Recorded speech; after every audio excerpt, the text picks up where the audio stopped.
दोस्तों नमस्कार। आप सभी का फिनटॉच के इस मीटिंग में स्वागत है दोस्तों।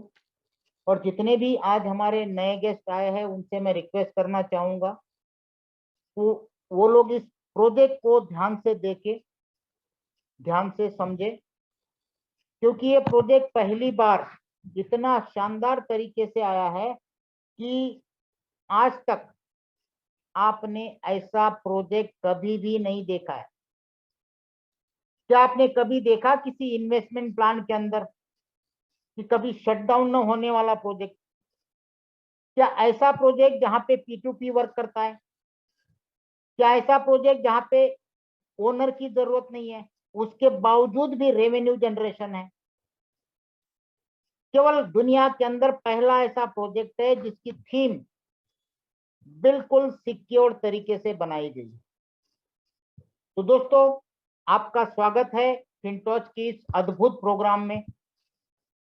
दोस्तों, फिनटॉच कैलिफोर्निया बेस्ड कंपनी है, आपके सामने एड्रेस दिख रहा है। उसके अलावा लेटेस्ट कंपनी ने सिंगापुर में भी अपनी ऑफिस ओपन की है और हो सकता है मंडे को आपको सिंगापुर का पूरा वीडियो एड्रेस के साथ दिया जाएगा।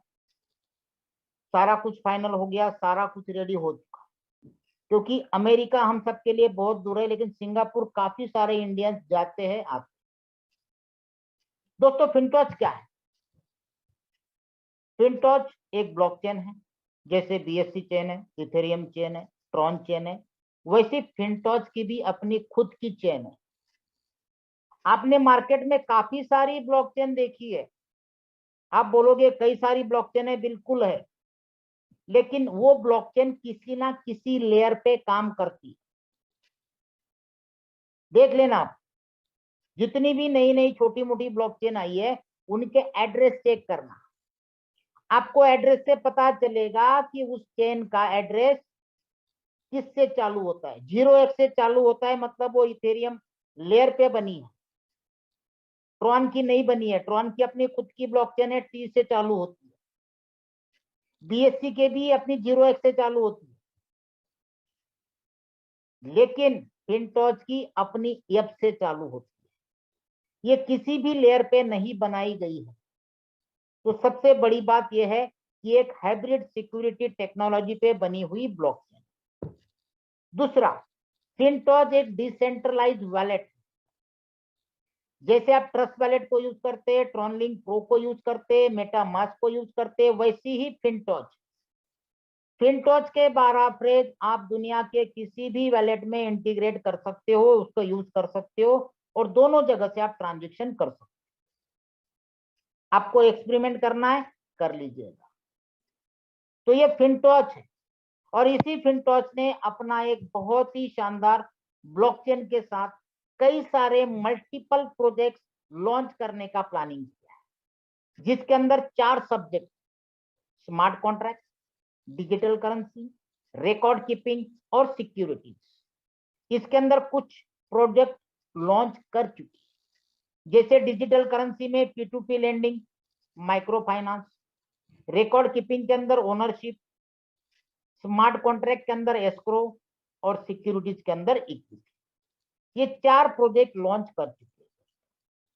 अगर मैं फिनटॉच की बात करूं दोस्तों, इसके फीचर्स की बात करूं, तो ये एक हाइब्रिड सिक्योर टेक्नोलॉजी पे बनी हुई ब्लॉकचेन है, जहां पे इन्होंने ऑटोमेटिक लिक्विडेशन और जीरो रिस्क के साथ इसको बनाया गया है। इसी ब्लॉकचेन के साथ इन्होंने peer to peer blockchain finance बनाया है, और जिसको कहते हैं P2P lending and borrowing project. और जो लेंडिंग बोरोइंग प्रोजेक्ट है वो भी डिसेंट्रलाइज लीवरेज बेस है। 4 प्रकार की मार्जिन है: 20%, 30%, 40%, 50%। उसके अलावा फिनटॉच अपना STO भी मार्केट में लोगों को बांट रहा है। सिक्योरिटी टोकन ऑफरिंग, जिन्होंने अपना एक क्वाइन बनाया है FTH नाम का, वो अभी फिलहाल BEP20 पे है, लेकिन अपने ब्लॉकचेन पे, जो फिनटॉच की ब्लॉकचेन है, उस पे इनका ऑलरेडी FTC कॉइन रन है। आज आपको उसकी ब्लॉकचेन भी दिखा दूंगा। फिनटॉच एक high yield secure blockchain investment program. Blockchain अपना काम कर रही है, कॉइन अपना काम कर रहा है, वॉलेट अपना काम कर रहा है, और हम लोगों के लिए जो प्रोग्राम बनाया है उस प्रोग्राम का नाम है high yield secure blockchain investment lending and borrowing contract, जो चलता है P2P। P2P blockchain financial platform, जो एक हाइब्रिड टेक्नोलॉजी पे दोस्तों बनाया गया है।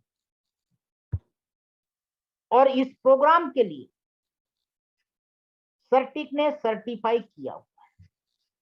सर्टिक दुनिया की सबसे बड़ी ऑडिटिंग कंपनी है, जिसके ऑडिट सर्टिफिकेट के बाद जो भी प्रोजेक्ट आपने कॉन्ट्रैक्ट के अंदर डाला है उसकी कोडिंग परफेक्ट है, ये बताया जाता है।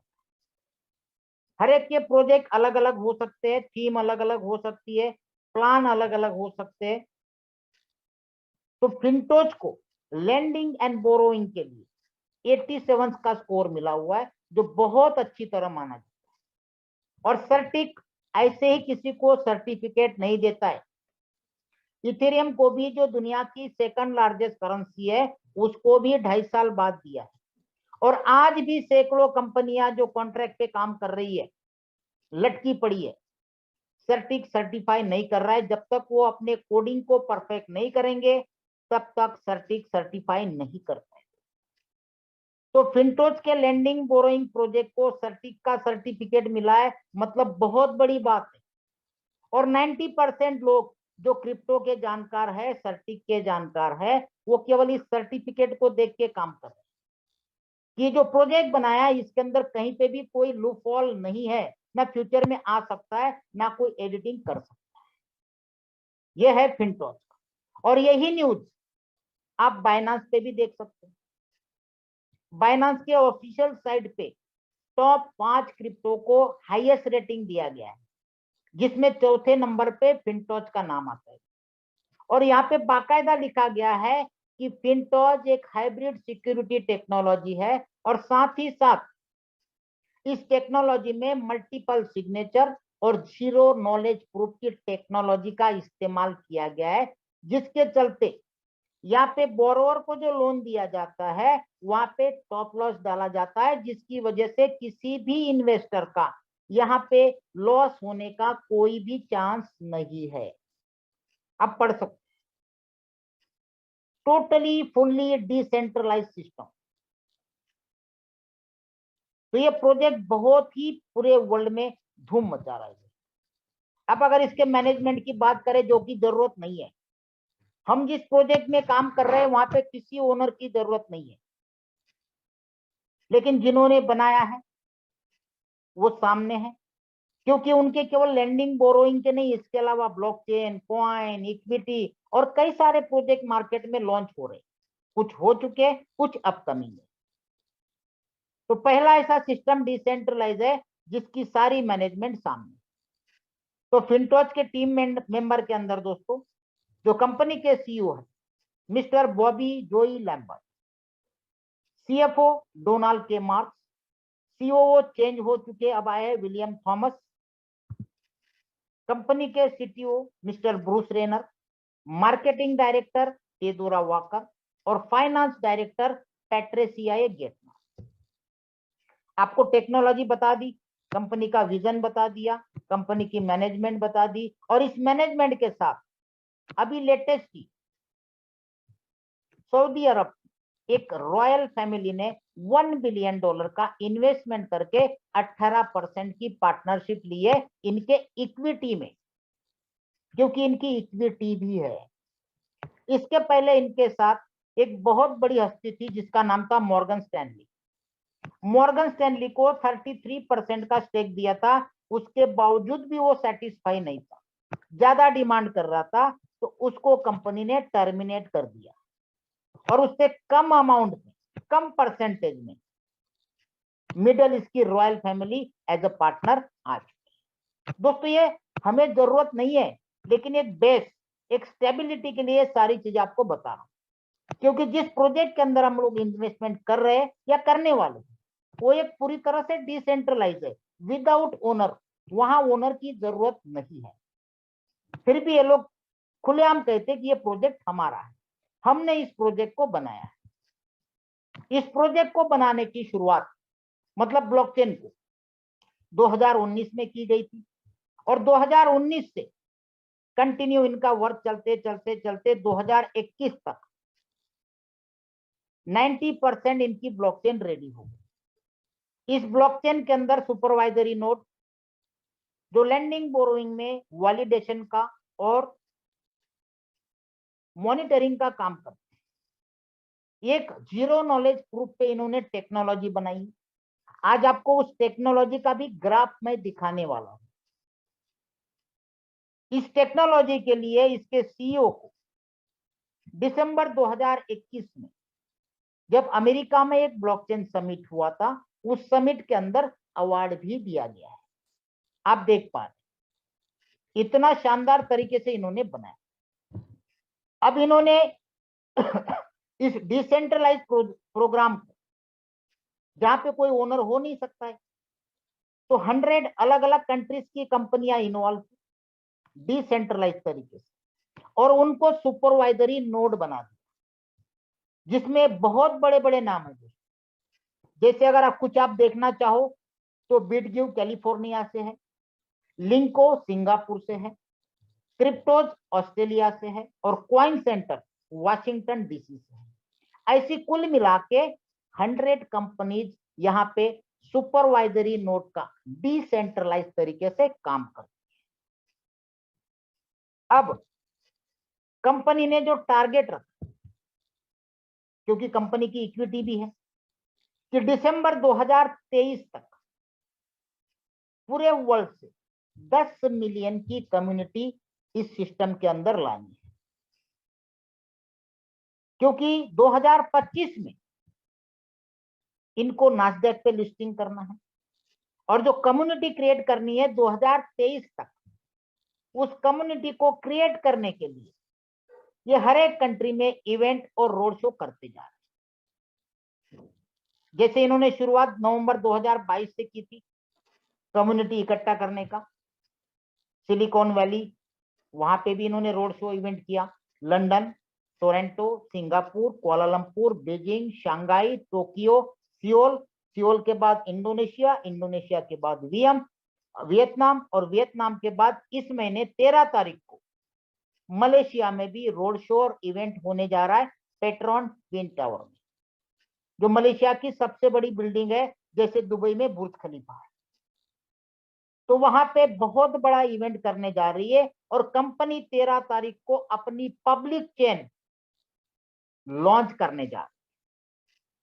दोस्तों बहुत बड़ी बात, धीरे धीरे इनके इवेंट चालू हो गए जगह जगह पे, क्योंकि इनको 2025 में जब कम्युनिटी कंप्लीट हो जाएगी, टारगेट जो इन्होंने सोचा वो फुलफिल हो जाएगा, उसके बाद ये अपनी इक्विटी आईपीओ में लिस्टिंग करेंगे और अमेरिका के सबसे बड़े एक्सचेंज, जो वर्ल्ड का सबसे बड़ा एक्सचेंज माना जाता है, नास्डैक के अंदर लिस्टिंग करेंगे।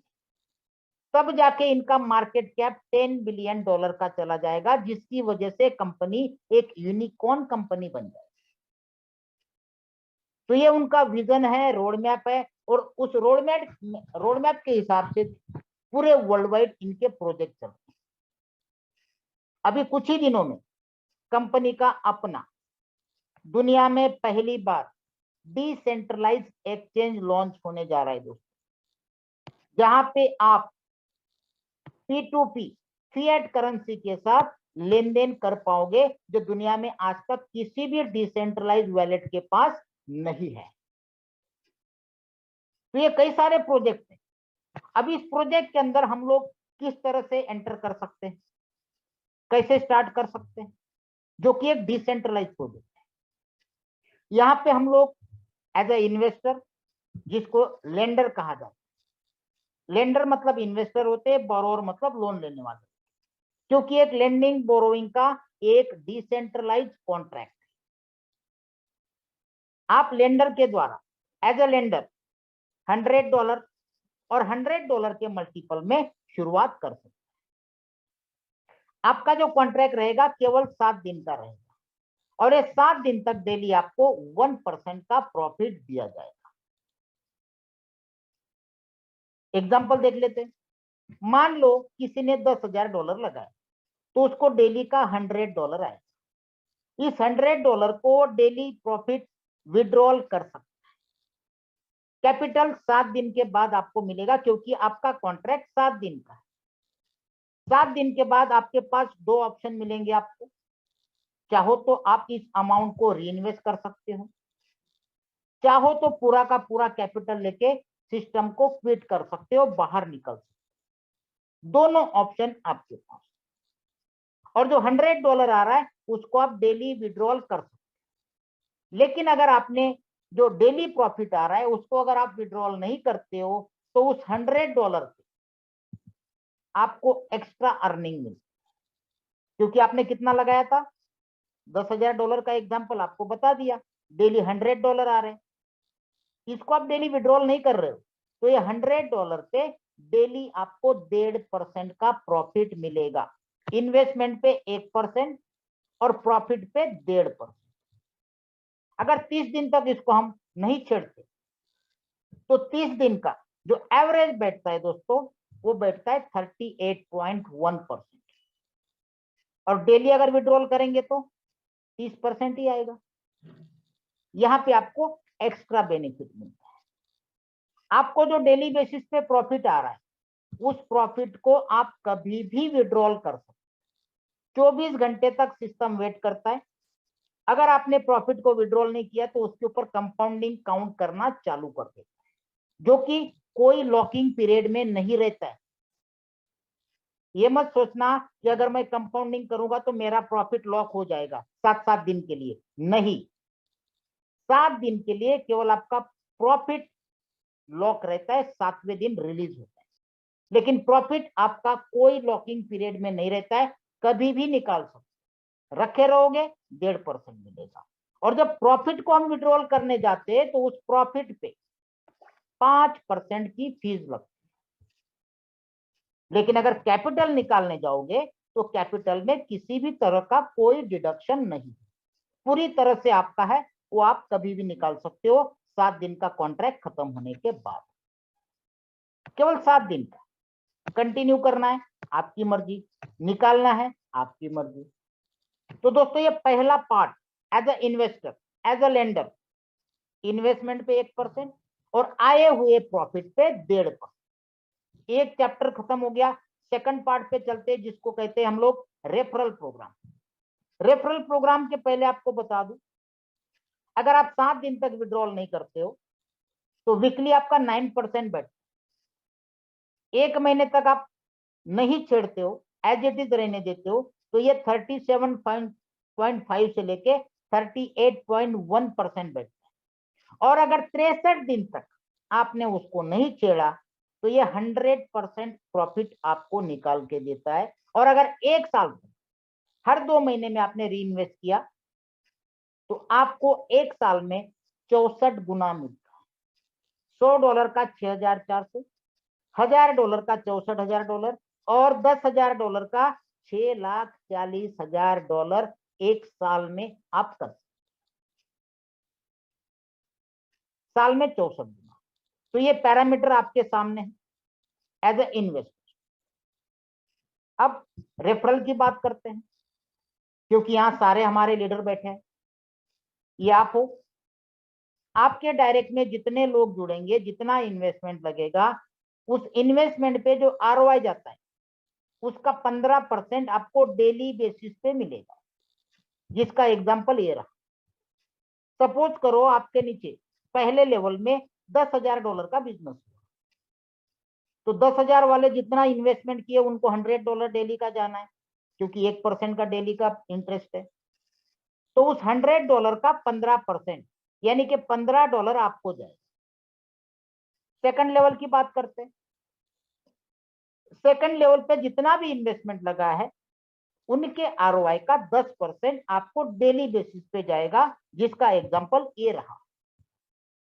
$50,000 का मान लो आपके सेकंड लेवल में बिजनेस हुआ, उसका 1% जाना है टीम को, $500। उस $500 का आपको 10% मतलब $50 पर डे। अगर इस कैलकुलेशन से हम कैलकुलेट करते हैं डेली का इनकम, तो यहां आपका डेली $65 की इनकम स्टार्ट होती है। केवल 2 लेवल का रेफरल प्रोग्राम, सिर्फ 2। पहले लेवल पे आरओआई का 15% और दूसरे लेवल पे आरओआई का 10%। ओके, अब चलते हैं रैंकिंग पे। कंपनी ने लीडर्स के लिए टीम मैनेजमेंट इंसेंटिव रखा हुआ है, उसको हम कहते हैं रैंकिंग। अब रैंकिंग के लिए क्राइटेरिया क्या है? सबसे पहली रैंक, आपके डायरेक्ट में 5 एक्टिव लोग होने चाहिए जिनका कम से कम $100 से इन्वेस्टमेंट होना चाहिए, मिनिमम 100 चलेगा, और $50,000 का टोटल टीम का बिजनेस। अब टोटल टीम में कहीं भी आ सकते, यहाँ पे जरूरी नहीं कि आपके 2 लेवल में बिजनेस चाहिए, 4 लेवल में चाहिए, 40, अनलिमिटेड डेप्थ में, अनलिमिटेड विथ में, टोटल आपके नीचे बिजनेस $50,000 होते ही आप बन जाते हो जनरल मैनेजर। और जैसे ही जनरल मैनेजर बनते हो, आपकी डेली की कम से कम $100 की इनकम पर डे चालू होती है, क्योंकि जीएम रैंक के लिए आरओआई का 20% निकाला जाता है। अब जीएम आप कब बने हो? जब आपके नीचे $50,000 का बिजनेस हुआ। अब $50,000 का डेली टीम में आरओआई कितना जाना है? $500। उस $500 का डेली आपको मिलेगा 20%, जो होता है $100 पर डे और $3,000 पर मंथ। क्लियर? जीएम का रैंक, किसी को कोई डाउट नहीं है? सेकंड रैंक पे चलते। अब आपके नीचे 2 अलग अलग लेग में 2 जीएम बनते, अलग अलग लेग में, क्योंकि जब आपकी 5 लेग बनी थी, 5 डायरेक्ट किए थे, $50,000 का बिजनेस किया था, तब जाके आप जीएम बने। इसका मतलब आपकी 5 लेग खुल चुकी है। उस 5 लेग में से किसी भी 2 लेग में, लेग आपकी ज्यादा भी हो सकती है, 50-100 डायरेक्ट भी हो सकती है, कोई दिक्कत नहीं, उसमें से किसी भी 2 लेग में 2 जीएम और $1.5 लाख का बिजनेस बनते ही आप बन जाते हो वाइस प्रेसिडेंट। और वाइस प्रेसिडेंट की डेली की इनकम $250 से $300 पर डे। यहाँ पे आरओआई का 30% वीपी रैंक को दिया जाता है, तो ये $450 होना चाहिए, क्योंकि 1.5 लाख का पर डे का 1% $1,500 आता। और अगर मैं $1,500 का 30% वीपी के लिए कैलकुलेट करूं दोस्तों, तो ये $450 होता है। लेकिन यहाँ पे मैं 250 से 300 बता रहा हूँ, वो इसलिए कि उसमें से जो आपके नीचे 2 जीएम बने हैं, उनका कमीशन माइनस होने के बाद जो बचता है वो आपका है। या फिर अलग लेग में 2 के अलावा उन सभी लेग से आपको 30% मिलता है। कल आपको उसका भी एक चार्ट दिखा दूंगा, कल मैं सुबह गैप कमीशन का भी एक चार्ट बना के आपको समझाऊंगा। तीसरी रैंक आती है, जिसके लिए आपके टीम में अलग अलग लेग में 2 वीपी चाहिए और $5 लाख का बिजनेस चाहिए। ये डायरेक्ट हो इनडायरेक्ट हो, आपके टीम में कहीं पे भी क्वालिफाई करे, ये आपका काउंट होता है। अलग अलग लेग में 2 वीपी और $5 लाख का बिजनेस, आप बन जाते हो सीनियर वाइस प्रेसिडेंट। और सीनियर वाइस प्रेसिडेंट बनते ही आपका डेली का $600 से $1,500 का पर डे का इनकम चालू होता है। और दोस्तों मेरा ये लगभग डेली का $1,000 पर डे आ रहा है, पर डे $1,000, क्योंकि यहाँ पे आपको टोटल आरओआई का 40% दिया जाता है, जिसमें से 2 वीपी का माइनस होता है।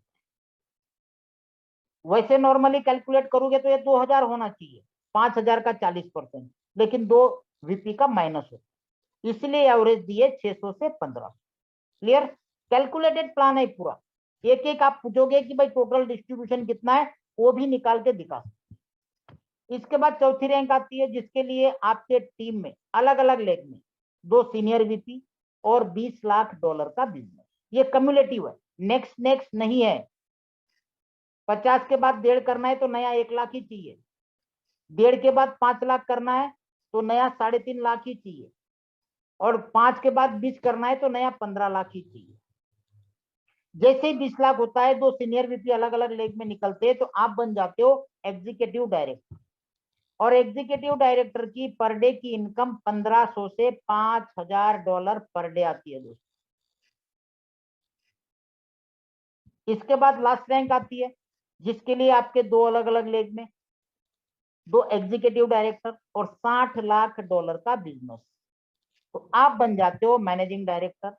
और मैनेजिंग डायरेक्टर की पर डे की इनकम $13,000 से लेके $30,000, क्योंकि यहाँ पे टोटल आरओआई का 60% निकाला जाता है।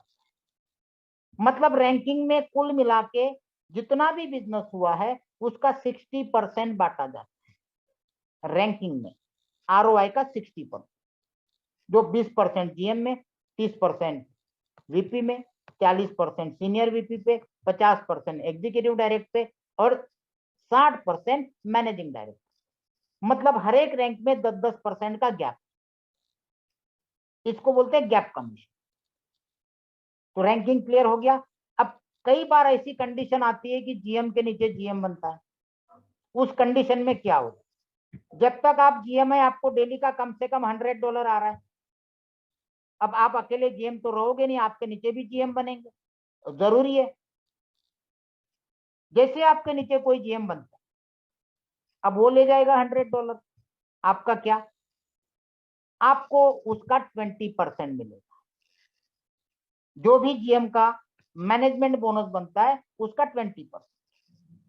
वही कंडीशन जीएम पे भी एमडी पे भी लागू होती है। जब तक आप एमडी थे आपको $30,000 तक डेली आ रहा था। अब आपके नीचे भी कोई एमडी बन गया, बनने ही वाला है, आज नहीं तो कल। तो ऐसे आपके नीचे जब कोई एमडी बनता है तो वो ले जाएगा 30,000। तो ऐसे एमडी को कंपनी अपने डेली प्रॉफिट का 10% देती है।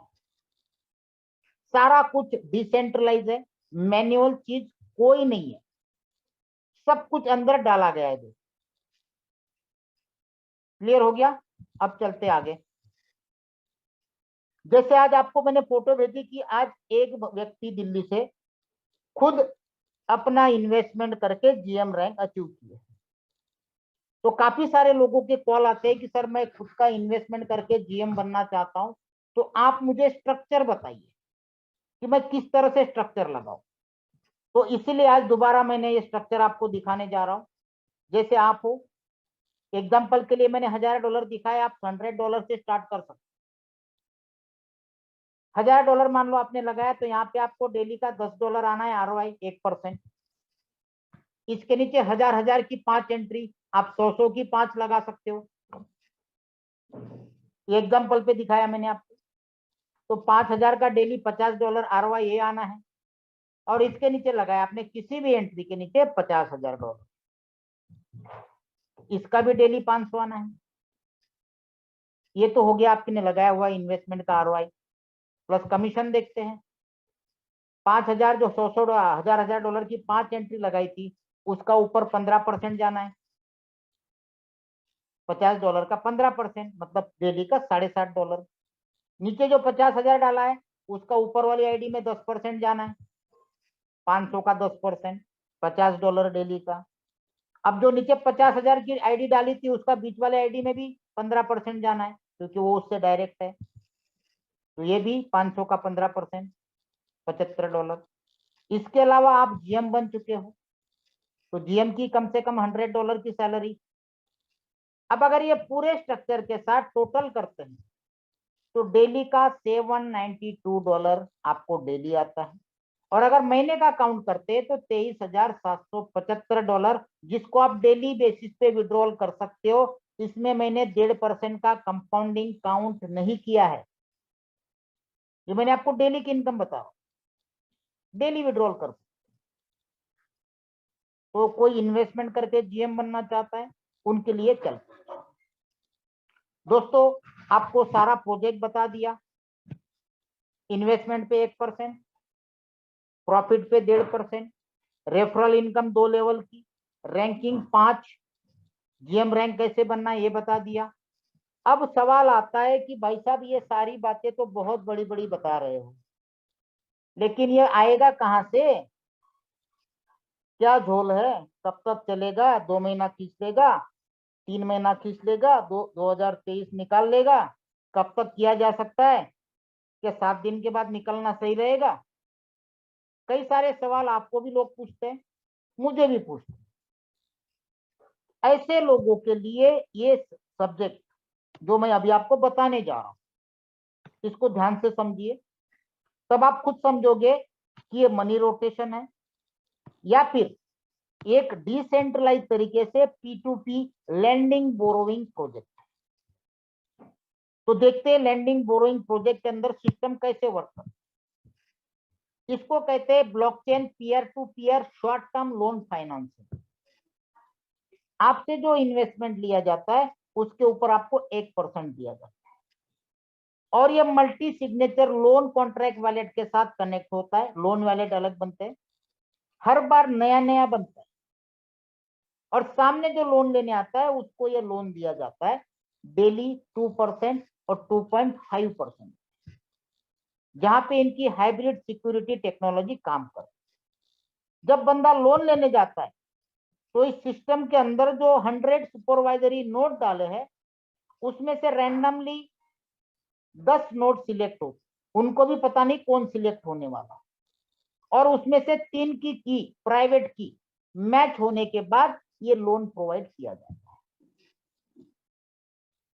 अब जिसने लोन लिया वो क्या करता है, अगर उसने बाइनांस चेन पे BP20 में लोन लिया है, क्योंकि 4 मार्जिन है, 20%, 30%, 40% और 50%, जो भी मार्जिन में उसने लोन लिया उसका अपना खुद का भी फंड होना जरूरी है, उसके सामने ही उसको लोन मिलता है।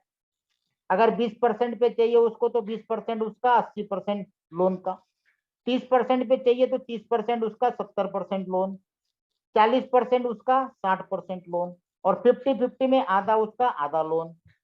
ऐसे करके ट्रेडिंग कर सकते। और BP20 में जाता है तो उसको पैनकेक पे ट्रेडिंग करनी पड़ती है, ट्रॉन चेन पे जाता है तो सनस्वैप पे करनी पड़ती है, और अगर इथेरियम चेन पे जाता है तो उसको यूनिस्वैप पे ट्रेडिंग करनी पड़ती है, जो चार्ट आपके सामने। जब ये ट्रेडिंग चालू करता है, स्वैपिंग चालू करता है, कि ट्रेडिंग मतलब यहाँ पे डिसेंट्रलाइज एक्सचेंज में स्वैपिंग कहलाता है। तो सिस्टम के अंदर लाइव आप देख सकते हो कि आज कौन कौन से चेन के कौन कौन से करेंसी ने ग्रोथ दिया। डिसेंट्रलाइज एक्सचेंज की बात कर रहा हूं, सेंट्रलाइज एक्सचेंज की बात नहीं कर रहा हूं।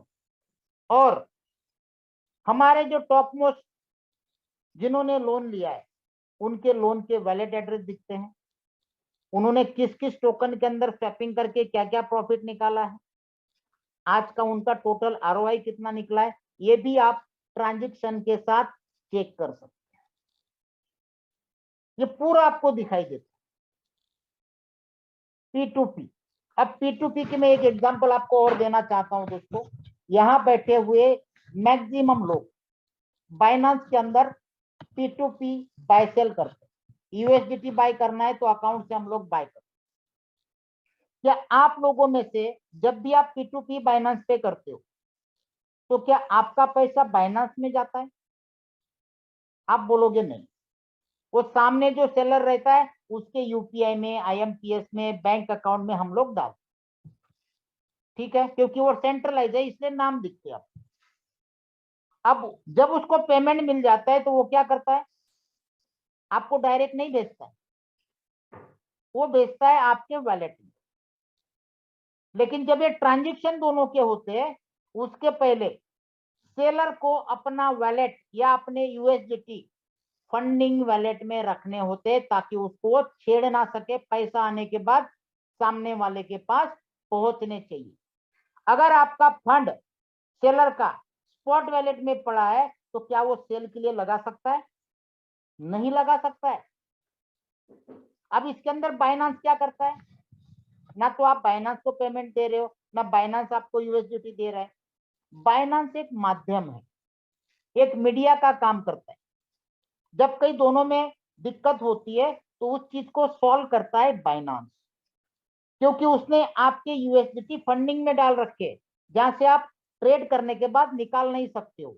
कल उठ के आप पैसा लेने के बाद मुकर जाओगे तो वो दोनों के ट्रांजेक्शन चेक करने के बाद जिसका सही रहेगा उसको फंडिंग वैलेट से अपने आप रिलीज कर देता है। वो हो गया सेंट्रलाइज सिस्टम। वही सेम सिस्टम यहां पे दोस्तों किया जाता है, वो भी आपको मैं चार्ट के द्वारा दिखाऊंगा। प्रॉफिट में क्या दिक्कत आती है और लॉस में क्या दिक्कत आती है। दोनों कंडीशन में एज अ लेंडर हम लोग लॉस नहीं करते। उसका एक एग्जांपल देख लेते, उसके बाद मैं आपको चार्ट दिखाऊंगा लोन कैसे प्रोवाइड किया जाता है। ये फिनटोच है, जस्ट लाइक बाइनांस, ये एक मीडिएटर। हम लोग क्या है, लेंडर है, हम इन्वेस्टर है। हम क्या करते हैं, इन्वेस्टमेंट करते हैं जिसके ऊपर हमें 1% डेली का मिलता है। क्लियर। बोरोवर क्या करते हैं, लोन लेते हैं। बोरोवर मतलब कौन, ट्रेडर। जब ये लोन लेते हैं इनके लिए क्या कंडीशन है, एक दिन के लिए लेते हैं तो 2.5% और 7 दिन के लिए लेते हैं तो 2% पर डे। 4 मार्जिन आपको बता दी, 20, 30, 40, 50। अब इसमें से हम 50-50 का कैलकुलेशन देखते।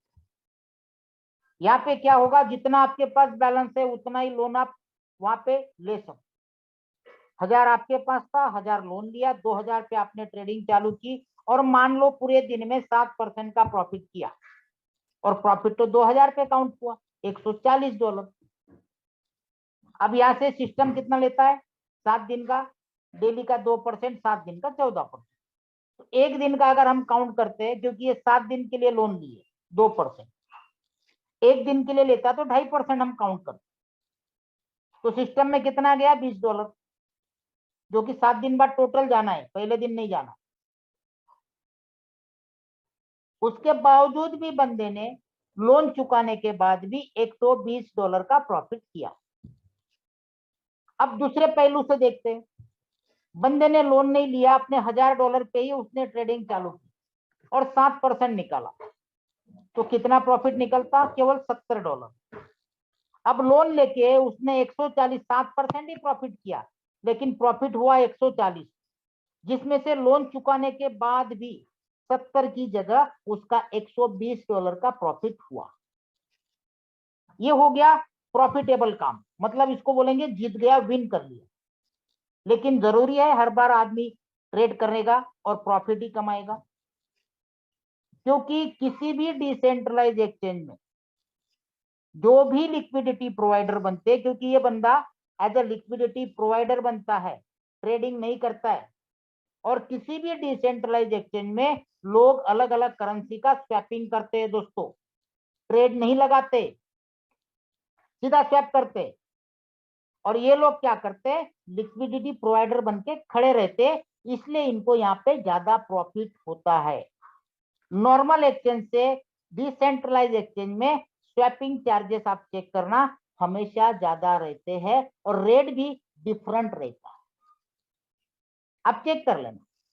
तो यहां से ये लोग प्रॉफिट करते। मान लो कभी लॉस कर दिया, स्वैपिंग में तो लॉस नहीं करेगा, लेकिन जिस करेंसी का उसने लिक्विडिटी प्रोवाइडर बनके फंड रखा है वो करेंसी डाउन आ गई, ट्रेड में लॉस नहीं किया उसने, रेट डाउन हो गया। अब जब रेट डाउन हो गया मान लो, तो उसने जो ट्रेड लगा था कि मुझे ये रेट में निकालना है, लॉस होना चालू हो गया। जैसे ही उसका लॉस 30% के नीचे जाता है तो उसका ट्रेड अपने आप क्लोज हो जाता है, क्योंकि बाइनांस का न्यूज आपको दिखाया कि ये डिसेंट्रलाइज सिस्टम ऐसा बनाया कि इस सिस्टम के अंदर ऑटोमेटिक स्टॉप लॉस रखा गया है मार्जिन के हिसाब से, 30% की लिमिट। जैसे 30% लॉस हुआ उसका ट्रेड क्लोज हो गया, मतलब $600 का बंदे ने लॉस कर लिया। ये बहुत रेयर केस में होता है, अगर ये ज्यादा होता तो बोरोवर लोन लेने आते ही नहीं। फिर भी मैं दोनों किससे आपको बता रहा हूं, पॉजिटिव नेगेटिव। अब इस कंडीशन में क्या होगा, $600 का लॉस हो गया, $1400 बच गया। अब सिस्टम ऑटोमेटिक अपना $1000 ले लेगा जो लोन लिया था और 7 दिन का इंटरेस्ट लेगा, क्योंकि कॉन्ट्रैक्ट आपका 7 दिन का था, भले आप एक दिन में लॉस करो। और $140 का जो प्रॉफिट हुआ वो आपको दिया जाएगा और बचा हुआ आपका 1% है। बाकी रेफरल का जो सब जाने के बाद जो बचता है वो फिनटॉच। और उस बंदे को जो $260 बचे 1400 में से, वो उसके वॉलेट में चले जाते। तो ये पूरा रेवेन्यू जनरेट प्रोग्राम है जो कि डिसेंट्रलाइज तरीके से, आपका पैसा नहीं जाता है सिस्टम में। दिखाता हूं मैं आपको चार्ट, ये चार्ट पढ़ लो दोस्तों। यह है पूरा चार्ट जिसके तहत पूरा लैंडिंग एग्रीगेटिंग का काम चलता है, लैंडिंग और बोरोइंग। ये देखो एनोनमस नोट जनरेटर, अपने आप नोट जनरेट हो। जैसे ही कोई लोन लेने जाता है, अपने पास मल्टीपल सिग्नेचर डिपॉजिट कॉन्ट्रैक्ट बनता है, कोई एक सिंगल एड्रेस नहीं रहता, हर बार नया बनता है। बाकी जो स्मार्ट कॉन्ट्रैक्ट है वो उल्लू बनाने के धंधे होते हैं, एक ही एड्रेस में जमा होगा बकेट में और उसमें से बांटा जाएगा, और वो वैलेट खलास हो गया, घर पे चले जाओ। जिनको नॉलेज नहीं वो सवाल करते, सर कॉन्ट्रैक्ट एड्रेस क्या है, कितना लिक्विडेट है वहां पे। भाई साहब सिस्टम को तो समझो यार, हम क्या कर रहे, क्या देख रहे। बगैर समझे बस छोटा सा कोई स्मार्ट कॉन्ट्रैक्ट में काम कर लिया तो अपने आप को पता नहीं कितना होशियार समझ लेते, सर कॉन्ट्रैक्ट एड्रेस दिखाओ, कितना बैलेंस पड़ा है मुझे चेक करना। अरे भाई वो स्मार्ट कॉन्ट्रैक्ट नहीं है, या हर बार नया एड्रेस जनरेट होता है, क्योंकि यहाँ पे किसी फिनटॉच के वैलेट में पैसा नहीं जाता, इसको लोन वैलेट बोला जाता है। और ऑटोमेटिकली ये सिस्टम काम करता है, इसके अंदर सारे एल्गोरिदम कोडिंग सब ऑटोमेटिक डाली गई है, जिसकी वजह से हमारा पेमेंट फिनटॉच के कंट्रोल में नहीं रहता है दोस्तों। आप जितने भी लोगों ने इन्वेस्टमेंट किया है वो सारे अपने एड्रेस चेक कर ले किस एड्रेस पे गया है, और जितने भी लोग इंडिया में जुड़े हैं किसी का भी एड्रेस मैच हो तो मुझे बताना। हर बार नया एड्रेस जनरेट, और ये फर्जी चलाने वाले जो स्मार्ट कॉन्ट्रैक्ट होते हैं वो अपने एक ही एड्रेस में डिपॉजिट करते, मुश्किल से 2 या 3।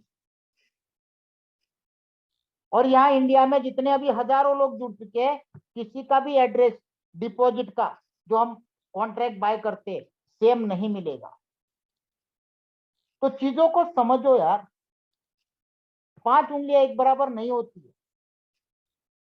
समझे बगैर बस कुछ लोग तो ऐसे प्लान देखना नहीं भाई साहब सेटिंग क्या है, उनको अपने सेटिंग की पड़ी होती। बड़े बड़े लोग, अब कई कई लोगों को क्या बताओ यार, बोल नहीं सकता मैं। एक रियल जेन्युइन, अब इसी सिचुएशन में मुझे बताओ इस सिस्टम को क्या होगा जब फिनटॉच के पास रुपया नहीं जा रहा है। अब फिनटॉच के पास जाता क्या है, केवल ये जो डिफरेंस आता है लॉस होने के बाद वो एक जाता है। दूसरा, पूरे सिस्टम का जो डिस्ट्रीब्यूशन है 1.92% है, जिसमें 1% ROI, 0.25% रेफरल, 0.6% रैंकिंग और कंपाउंडिंग का, ऐसा कुल मिला के 1.92% जाता है। और कंपनी मिनिमम डेली का, सिस्टम का जो डिसेंट्रलाइजर 2% का मिनिमम जनरेशन। अगर एक बंदे ने सेम डे लॉस किया तो पर डे 14% भी प्रॉफिट होता है, तो हम 2% मान के चले तो इस कंडीशन में 0.08% सिस्टम में जाता है। तीसरा, इनकम, जब हम प्रॉफिट को विड्रॉल करते हैं तो 5% की जो फीस जाती है वो सिस्टम के लिए जाती है। इसके अलावा चौथी और सबसे बड़ी इनकम बताता हूं, क्योंकि कंपनी का अपना डिसेंट्रलाइज वैलेट है, just like Trust Wallet, MetaMask, TronLink Pro, सारे सिस्टम वही से रन होने, वैलेट से आप कर ही रहे हो। तो वहां पे जो ट्रांजेक्शन फीस होती है वो चलती है 60-40 के रेशो में सभी वैलेट की। 40% नेटवर्क फीस में जाता है और 60% वॉलेट जिनका है उनको जाता है। ऐसे नहीं trust Wallet, MetaMask, TronLink pro आपको फ्री में सर्विस देते, उनका एड्रेस पहले से डिसेंट्रलाइज तरीके से कनेक्ट होता है, उनके पास डेली मल्टीपल करेंसियां जाती है अलग अलग चेन की। तो सेम सबसे बड़ा इनकम इनका ही है। और आने वाले टाइम में दोस्तों लोग ट्रस्ट वैलेट, मेटामास्क, ट्रॉनलिंक को भूल जाएंगे और दुनिया फिनटॉच को टॉप पे लेके आएगी, क्योंकि फिनटॉच के साथ कई सारे बेनिफिट आ रहे हैं। और आज की डेट में दुनिया में फिनटोच करने के कई सारे रीजन है दोस्तों। अब इसके साथ साथ आपको और एक बेनिफिट कंपनी देती है, क्योंकि कंपनी स्टॉक मार्केट में लिस्टिंग होने जा रही है 2025 में, और जब ये 2025 में लिस्टिंग हो जाएगी तो अभी से हर एक इन्वेस्टर को 30% इक्विटी देना चालू कर दिया इन्वेस्टमेंट के हिसाब से। उसका एग्जांपल देख लो, मान लो आपका $10,000 का इन्वेस्टमेंट है, तो आपको डेली $100 आ रहा है। जिनको भी ROI का $100 आता है उनको $1 वैल्यू का FTH कॉइन दिया जाता है। दोनों एग्जांपल साथ में दिए मैंने। $100 का ROI जिसका भी बनता है उसको $1 वैल्यू का FTH कॉइन दिया जाता है, जो कन्वर्ट होना है इक्विटी में, फिनटोच की इक्विटी। तो आपके पास जितने भी FTH कॉइन होंगे उसके बदले में जो इक्विटी कंपनी की लिस्टिंग होगी उसके शेयर्स दिए जाएंगे वैल्यू के। अब ये पॉइंट में इकट्ठा होते होते मान लो आपके पास 0.1 FTH आ गया, एक नहीं, क्योंकि केवल इसकी क्वांटिटी है 50,000। FTH की क्वांटिटी 50,000 है और आज का रेट दोस्तों इसका $24,500 चल रहा है। मैं ये 18,000 बता रहा हूं, आज का रेट चेक करो, $24,500 है एक FTH का, जिसकी आज की वैल्यू मेरे ख्याल से $250 या $250 है, $250। तो आपके पास 0.1 है तो $1,800 का मान के चले, आज की डेट के हिसाब से $2,400, लेकिन हम 1800 का कैलकुलेशन करते। जब ये लिस्टिंग होगा, फिनटोच का जो यूनिट प्राइस रहेगा, शेयर का प्राइस रहेगा केवल 1 सेंट रहेगा, और आपके पास FTH कॉइन है। उस कॉइन के जितनी वैल्यू है उतने वैल्यू के आपको शेयर्स दिए जाएंगे। जैसे 1800 है, 1 सेंट से डिवाइड करोगे तो 1,80,000, और आज के रेट से करोगे तो 2,24,000, क्योंकि 2400 का रेट चल रहा है। अब फ्यूचर में मान लो लिस्टिंग होने के बाद $1 पे शेयर चला जाता है तो $1,80,000, और $10 पे चला जाता है तो $18,00,000, जिसके लिए हमने ₹1 भी खर्चा नहीं किया है, क्योंकि फिनटोच अपने इन्वेस्टर को 30% पार्टनरशिप देती है। डिपेंड करता है आप किस लेवल पे इन्वेस्टमेंट करते हैं। क्लियर है? इस तरीके से इक्विटी कंपनी ऑफर कर रही है। इन्वेस्टर के लिए 30%, रॉयल फैमिली को दे दिया 18% $1 बिलियन के सामने, और खुद रखा 52%, जिसके लिए हमें कुछ नहीं करना है, ऑटोमेटिक आना है थोड़ा थोड़ा थोड़ा पॉइंटों में। और इसीलिए मैं 0.1 बता रहा हूँ, एक कॉइन नहीं बता रहा हूँ। एक कॉइन तो बहुत बड़ा होता है, $25,000। तो ये पूरा सिस्टम जेन्युइन है, लीगल है, ऑथेंटिकेट है, और दुनिया में इसको करने के पीछे लोगों के 4-5 रीजन है, जिसमें से 4 टॉप रीजन आपके सामने पेश। ऑडिटेड बाय सर्टिक, जिसके सर्टिफिकेशन के बाद उस कॉन्ट्रैक्ट पे दुनिया की कोई भी एजुकेटेड व्यक्ति क्रिप्टो की उंगली नहीं उठा सकता। सेकंड, रजिस्टर्ड कंपनी है कैलिफोर्निया से और लीगल कंपनी। तीसरा, world wide community, India zero है अभी, जीरो, और पूरे दुनिया में 500 500 600 600 अचीवर निकल चुके हैं। दोस्तों इस महीने में इंडिया में इवेंट होने वाला था, लेकिन इंडिया उसके काबिल इस महीने में नहीं बन पाया। हम हमारी बात कर रहे हैं, हम उस काबिल नहीं बन पाए कि कंपनी इंडिया में इवेंट कर सके, इसलिए उन्होंने मलेशिया में रखा है, क्योंकि मलेशिया में 600 अचीवर निकल चुके। इंडिया में अभी 10-15 भी GM नहीं है। जहां अचीवमेंट नहीं है वहां इवेंट और रोड शो करके कंपनी करेगी। सबसे इतनी बड़ी कंट्री होने के बाद हम पूरे दुनिया में सबसे पीछे फिनटोच। हमारे इंडिया में अभी तक SPP के ऊपर कोई नहीं बना है, GM VP SPP बस, एग्जीक्यूटिव डायरेक्टर अभी तक कोई नहीं बना, मैनेजिंग डायरेक्टर की तो बात ही छोड़ दो। और दुनिया में सैकड़ों एग्जीक्यूटिव डायरेक्टर बन चुके हैं, और 40-50 मैनेजिंग डायरेक्टर भी बन चुके हैं। तो सोचो, आज पूरे दुनिया में वर्ल्ड वाइड कम्युनिटी काम कर रही है। ऐसी कोई कंट्री बाकी नहीं जहां पे फिनटॉच का काम नहीं चल रहा है, और सबसे लास्ट में हम चल रहे हैं, स्लो स्पीड में। तो मतलब वर्ल्ड वाइड कम्युनिटी। और चौथा, latest blockchain technology, hybrid security technology पे बना हुई टेक्नोलॉजी। तो दोस्तों ये सारे के सारे प्रोजेक्ट है, सिस्टम है, ये सारी चीजें आपके सामने। आप यूट्यूब पे कैलिफोर्निया में, उसके बाद सर्टिक में, बाइनास में इसका एप्लीकेशन चेक कर सकते हो। इसके phrase Trust Wallet, MetaMask, TronLink Pro में डाल के देख सकते हो। ट्रस्ट वैलेट के फ्रेज इनके वैलेट में डाल के देख सकते हो। विड्रॉल करके देख सकते हो, 1 मिनट के अंदर विड्रॉल होता है।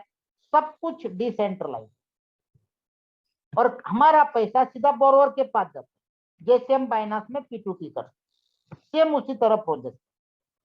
तो ये सारी चीजें आप लोगों को बताई है, और इसके बाद भी आपको अगर इस सिस्टम में बिलीव है तो आप इस सिस्टम को कर सकते हो। अब मैं चाहता हूं कि हमारे जितने भी कोस्ट है, या फिर कोई ऐसा बंदा